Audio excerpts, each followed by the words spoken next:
Hey, welcome to another episode of Moments with Nderru podcast, a space where you will be inspired, encouraged, and uplifted.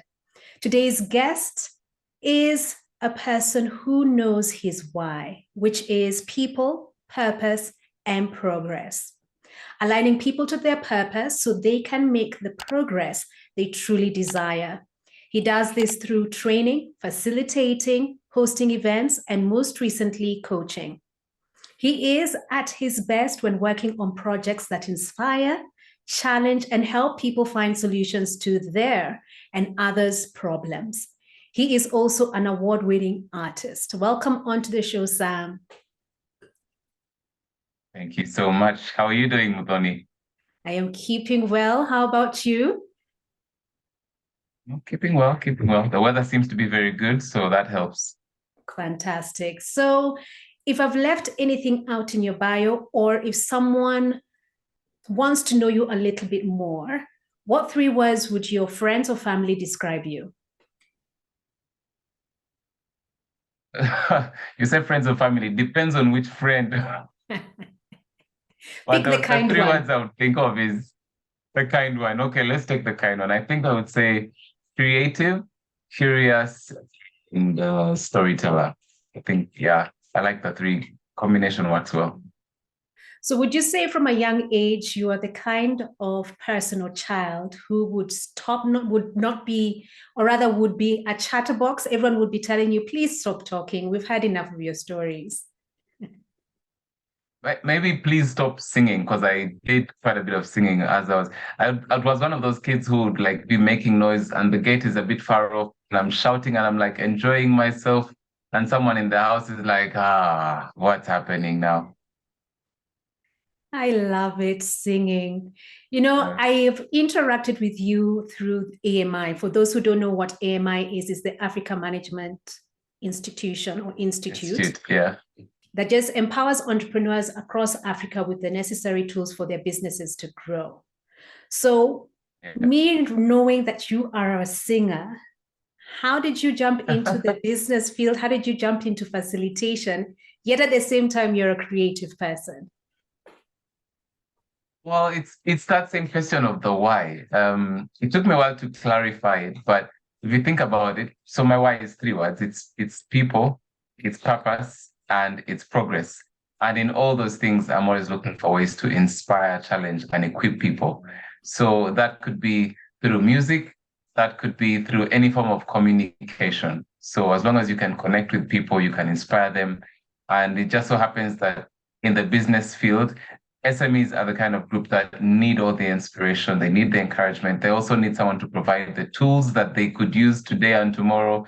So it all comes together for me. And as long as I'm helping, move someone forward to the progress that they want, then I'm pretty excited. So it's a bit similar like what you're doing with the podcast. It's a different way of inspiring someone else. It's a podcast song. I might try to do the same thing through a song or a lecture or training or facilitation. It's just, I love how it can get into different nuances. And I guess that's my curious mind.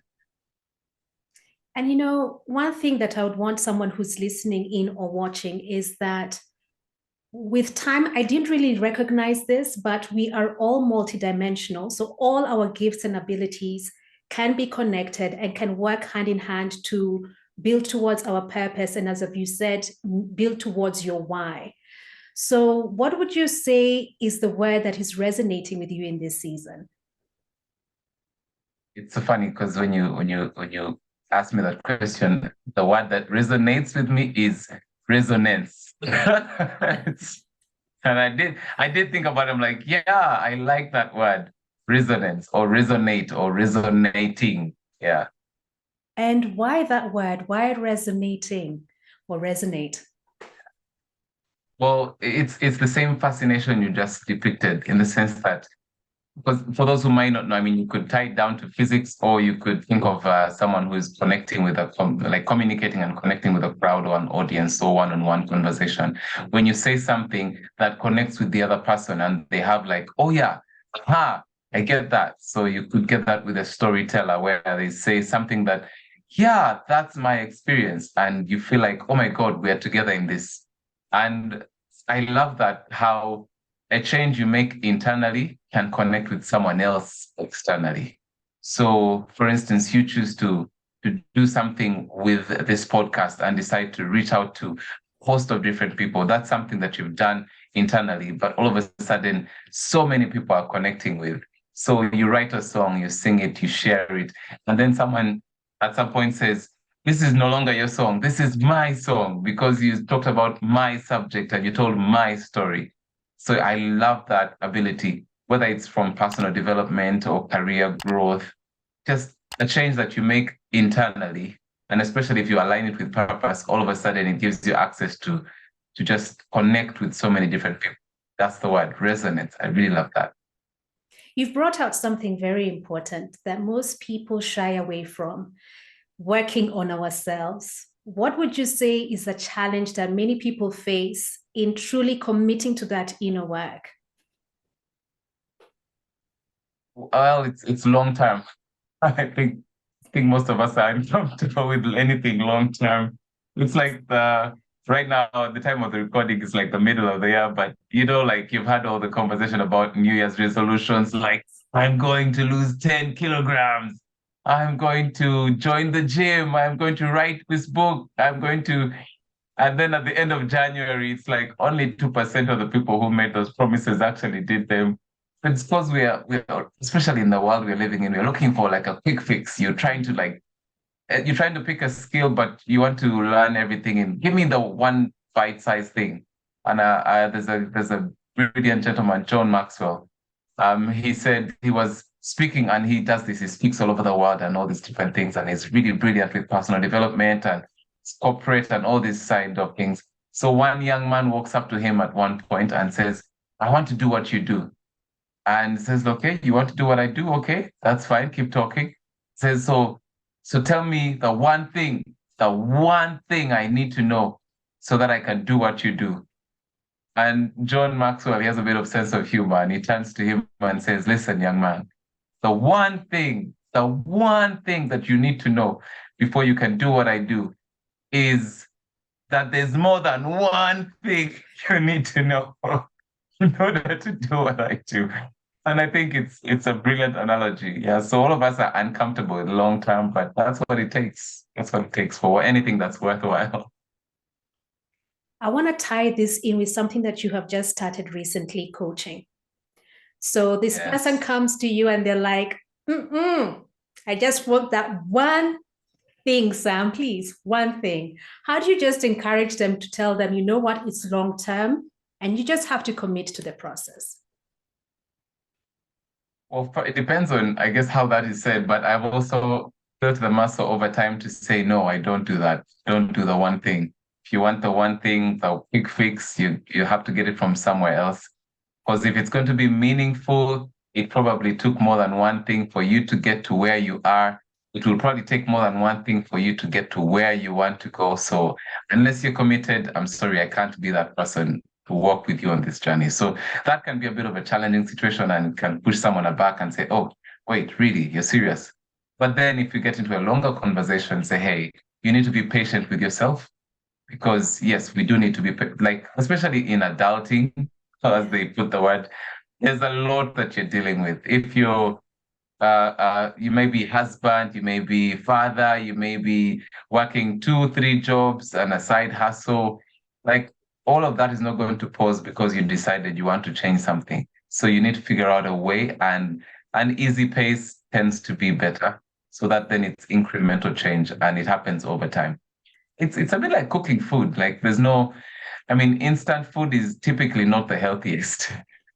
But if you want a really great meal, you have to kind of put in the time and be patient with yourself and with the dish. If you're able to, I know Yeah. sometimes when we reflect on our lives, we don't really like talking about a challenge. But what was a turning point for you where you knew I need to do the inner work? That's a tough one. I've had a few. Let me see which one I can come back to. I think it was of course. Very interesting. COVID. COVID gave us the opportunity to do the inner. Yeah. And I Yeah. think like even when I say my purpose is my why is people, purpose, progress, I actually came to that in that COVID period because it needed clarifying. And I was like, okay, so how do I clarify? I have a sense that I want to do something, but it needs to be clarified. And then it took me down the road of reading a book, Start With Why, Simon Sinek, and he also has a sequel to it that's called Find Your Why, which has a bit more practical exercises on how you can actually articulate that, do the work, sit down, reflect on your life events, what has brought you to this moment, what is truly meaningful. It took a while, and then evaluating relationships and what contribution you want to make to your community. Yeah, so that's definitely a turning point for me that COVID provided, with all the negative side of COVID, but thankfully there's a silver lining. You know what seemed to be the pandemic was like, Modhoni, you're going to sit down, you're going to face yourself in the mirror, and you're going to have a hard conversation. Not Yeah. easy, but in hindsight, I'm truly grateful that I won't speak for everybody, but for myself, that I went through that period or season of my life where Oh, I you too? truly, yeah, I'm truly grateful, where I really had to sit down with myself because pre-COVID, I was busy, busy, busy, busy, busy. And when you look back, busy, not Right. doing much, but just busy, busy. So I Busy, really busy. need, yes. So the pandemic was a moment to just slow down and really internalize and figure out, as you're saying, what's my why and how do I continue from this point focusing on purpose? So you say you are a father. How are you encouraging your children Yes. to know that they have purpose from an early age instead of them trying to figure it out as adults later on in our lives? Yeah. That's a beautiful question. So I'm a father of three, and right now all of them are fairly younger. So the first is 7 right now at the time of this recording. So there's 7, there's 4, and then there's like 7 months. So it's quite interesting. Right now, I think what I'm doing is just recognizing their gifting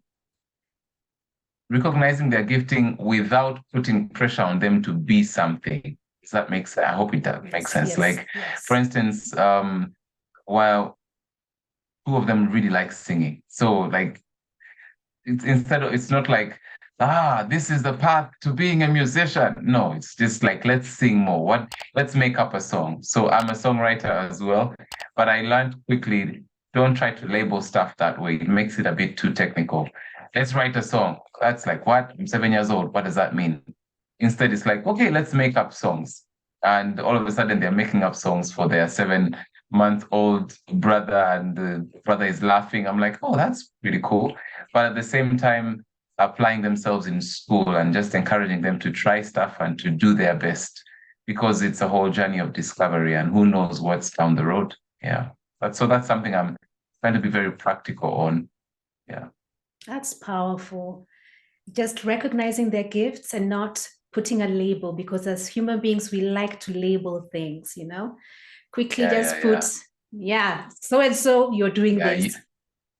yes, yes. And interestingly, we like to label, but also we we like to sometimes, especially when those labels are nice, they do something for you. You're like, I'm Muthoni, and they said I am this. So yes, this is it. Yay. And then you may miss out on the opportunity to discover what other expression of that is. I have a friend of mine who for a long time did radio. He's like a great communicator. And we just realized the same person could do TV, could do radio, could do podcasts, he could MC, and he's now venturing out in a bunch of those things because it's all communicating and connecting people. So if at some point he just pegs himself as a radio presenter, then that cuts off all the access to the other expressions of the same gifting, different expression. That is so true. Let me tell you, I agree with that, and I'm not going to add anything else to it. I saw there's a story that was coming, but then you quickly jumped off. No, the story that I am tying this to is your younger self is seated across you, and they're eager to step into the world. They know that they can sing. How do you encourage Right. him to recognize that there's so much that's within him that's going to unfold throughout the years, and to be patient with himself? I would just say, I think, and I think this is the thing I like to live with, especially in trying to inspire people, is just tug at that string. Just tug at that string. So right now, if it's for that friend of mine, if it's radio, just keep tugging at that string. See what else comes through. See what else unravels as you keep tugging at that string. Because some things are incremental, some things are the same, and you build big. Others are, oh, it's a winding path of discovery where you find gold in different spaces. And again, that's why I like the word stay curious, because you don't really know yourself. Stay curious. Curiosity. As a young girl, I was always curious, asking so many questions. And one thing that I appreciate about my parents is that they encouraged my curiosity, and they always said, Moloni, keep on asking questions. So I would want whoever is listening to this, just be curious and tug at that string that's in your heart. And you're just wondering, how do I continue moving forward? Now, Sam, it's interesting. I had a conversation with my sister, I think maybe a few days ago, and statistics were saying, she was at a talk, and they were saying that out of four people, or rather, if you pick out four people, three of them are going to be men who have committed suicide. So how do you inspire and encourage the men in your space or wherever you go to speak up or to seek help wherever they need to seek help for? That's a heavy one. I Mm. think the thing I would say is stay a part of a community, because by the time you get to that extreme of mental well, there's a whole spectrum for mental health, right? So for some, it's just you need to sleep, you need to sleep. Others, it's like manic depression, it's crazy on the extreme. But I think what helps is to be in a part of a community. And I'm a Christian, and I read the Bible, and one of the things it says is the enemy comes to steal, kill, and destroy. And if you think about it, there's a progression. So there's steal, kill, and destroy. It's sort of stealing is okay, one level, kill is the next level, destroy is the next. And I think isolation is the beginning.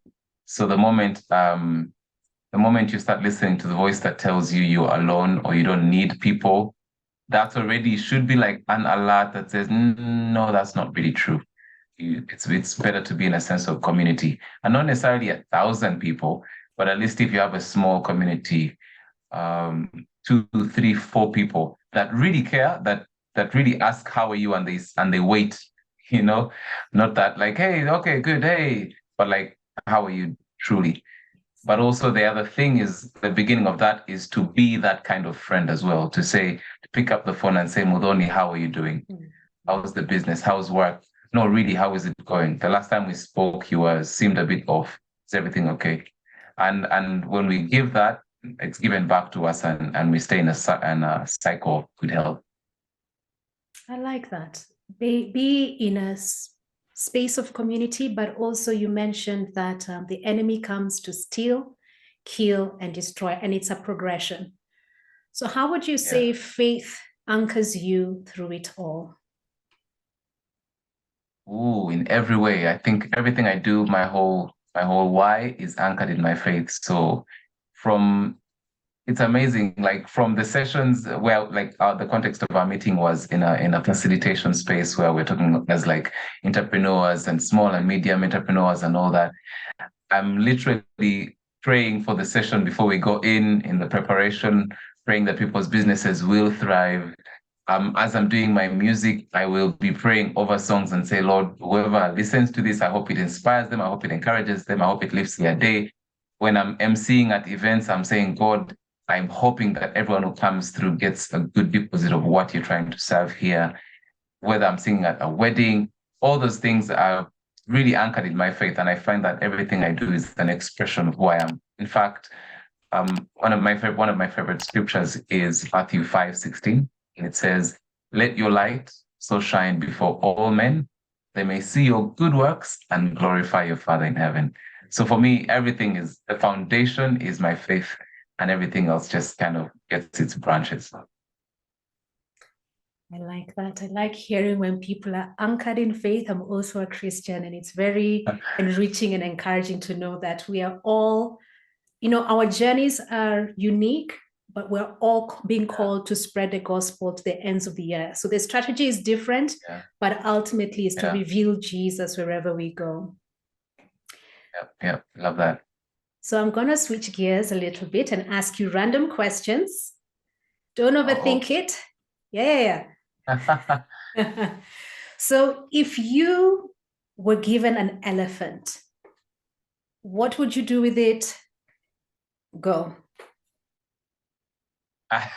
Immediately, I would use it to train people about perspective, because sometimes one person is looking at the back, sometimes one person is looking at the side. It looks like a wall, it looks like a tiny hippo at the back, it looks like a tusk, and it would be the analogy. That's what comes to mind. That is brilliant. I like it. So, if you could interview a famous person, alive or passed away, who would you interview? Ooh. I just thought of all sorts of people like Obama, or I just thought of Oprah. There's a whole list of people coming through my mind. Mandela, this is just, I can't turn the tap off. No worries. It's just like me. I usually get stuck with that question and I'm just like, you know what? There are many, which is fine. Yeah. For different reasons, I guess. Yeah. But I feel all would be around the impact that they've made on other people's lives, and how they've managed to get that resonance going for them. Fantastic. What are you learning about life from your children? That it's one day at a time, and that all of them are unique. Like, we are all unique. I have 3 kids, and before you get kids, you can hear that all of them are different. You just don't quite get it until you have 3 kids who are very different in their temperament and personality, and just the joy of who they are. Everyone is a special color. And I suppose that reflects on all of us. Moloni is certain type of beautiful, and Jane is a certain type of beautiful, Sam is a certain type of, everyone is a different shade and a color. And isn't that amazing that our God is a God of creativity? And, he did not hold back with nature, creatures, and ourselves. So it's just amazing. He blows my mind sometimes when I think back or just think about it.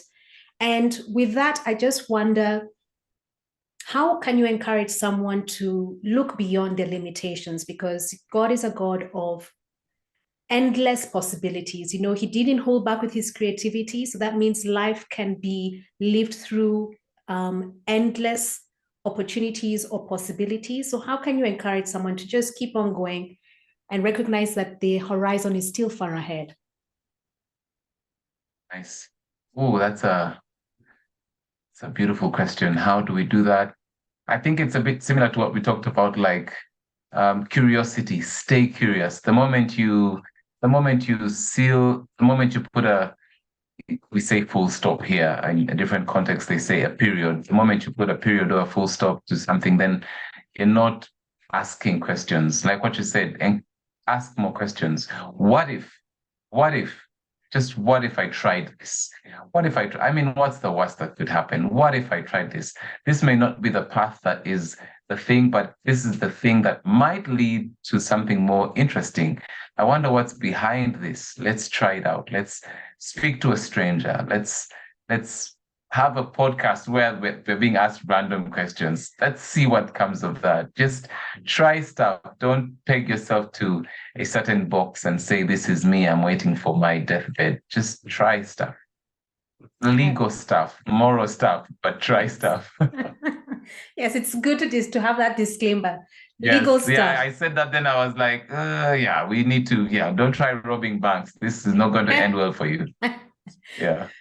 So Sam, how do you want to be remembered? I would like to be remembered as a person who inspired, challenged, and equipped people to be their best version. I like that. And may God bless you to do that fully. Yeah. But well, I was going to ask you the same question. Am I okay asking people questions on their Please. podcasts?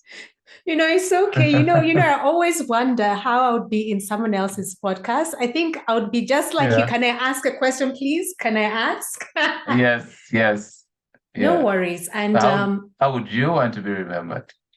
I want to be remembered as the person who stepped into the world and truly poured out all her gifts fully. Like whatever was deposited in me, I poured it all out, used it to bless others and truly to reveal Jesus wherever I'm sent by God. Well, that leads me to a more specific answer to the question you asked, who would you want to interview? When you talk about someone who just poured themselves out completely, think of Miles Monroe. Like he was a pastor, he was a presidential advisor to several presidents.